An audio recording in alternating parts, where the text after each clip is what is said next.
ရွာမာနေနေတောမာနေနေဆင်းရဲခြင်းချမ်းသာခြင်းဆိုတာတွေ့ရလိမ့်မယ်တဲ့ဆိုလိုတာကဘယ်နာသွားနေနေချမ်းသာခြင်းဆင်းရဲခြင်းဆိုတာရှောင်လို့မရဘူးတွေ့ရလိမ့်မယ်အဲ့လိုချမ်းသာခြင်းဆင်းရဲခြင်းနဲ့တွေ့လာပြီဆိုရင်ဒါဘသူကြောင့်ဒါသူ့ကြောင့်ဒါငါကြောင့်လို့အစွဲမထားနဲ့ဒီခန္ဓာကိုယ်ကြီးရှိနေလို့ဖြစ်နေလို့ဒီချမ်းသာခြင်းဆင်းရဲခြင်းတွေဆိုတာတွေ့နေရတာအကယ်၍ဒီခန္ဓာကိုယ်ကြီးသာဖြစ်မနေဘူးရှိမနေဘူးဆိုရင်ချမ်းသာခြင်းဆင်းရဲခြင်းတွေဟာဘာကိုအကြောင်းပြုပြီးတော့တွေ့မှာတော့မြင်တတ်ဖို့လိုရနော်ဒီဥစ္စာဟုတ်လားဘုံဘုံတို့အဲ့ဒီမြင်သလားမမြင်ဘူးအစင်မပြေဘူးဆိုရင်အဲ့ဒီအစင်မပြေတာကိုပဲနော်ဓာတ်ရိုက်ရှင်းဖို့ကြိုးစားတာပေါ့နော်အစင်မပြေခြင်းကိုအမြဲတမ်းဒိုင်းလက်ခံပြီးတော့နော်အစင်မပြေတာကိုအမြဲတမ်းနော်တွေ့ကြုံနေရတဲ့ဒီခန္ဓာကိုယ်ကြီးကိုကြတော့အပြစ်မြင်ရကောင်းမှတွေးမိသလား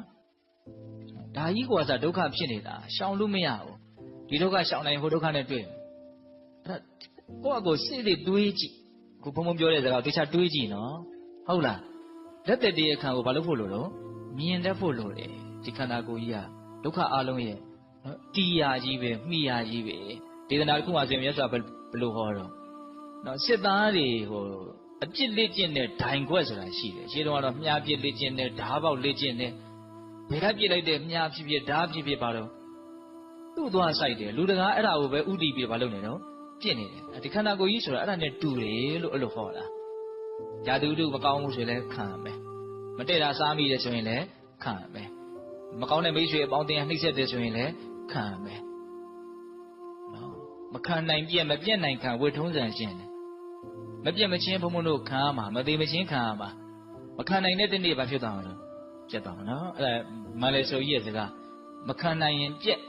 မပြက်နိုင်ရင်လည်းခံမပြက်နိုင်နေရင်ခံနေပဲမခံနိုင်တော့ဘူးဟေ့ဆိုရင်ပြက်တယ်ဝိတရားရဲ့ထုံးစံမြင်အောင်ကြည့်ရမယ်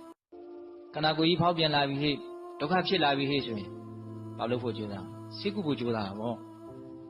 မလုပ်ရဘူးဆိုတာတော့မဟုတ်ဘူးပေါ့နဲ့ကျမ်းမာရေးကောင်းအောင်တော့ကုအောင်ပေါ့မကုရဘူးလို့ဆိုတာမဟုတ်ဒါပေမဲ့ဘုန်းဘုန်းတော့ဘယ်ထိသွားတဲ့နော်ဘာလို့မကျမ်းမာဖြစ်တော့မကျမ်းမာတတ်တဲ့ခန္ဓာကိုယ်ကြီးရထားလို့မကျမ်းမာဖြစ်တာဒါပေမဲ့ခက်တာအကျွတ်တော့ပြမကအရာတွေကိုပဲ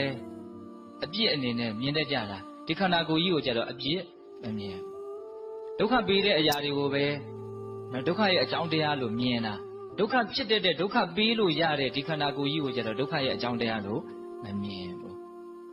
ဟုတ်တယ်မဟုတ်လားတကယ်တမ်းကဒီခန္ဓာကိုယ်ကြီးရှိနေတယ်မြဖြစ်နေတယ်မြနောက်ဘဝတွေလည်းဆက်ပြီးတော့ဖြစ်နေတယ်မြ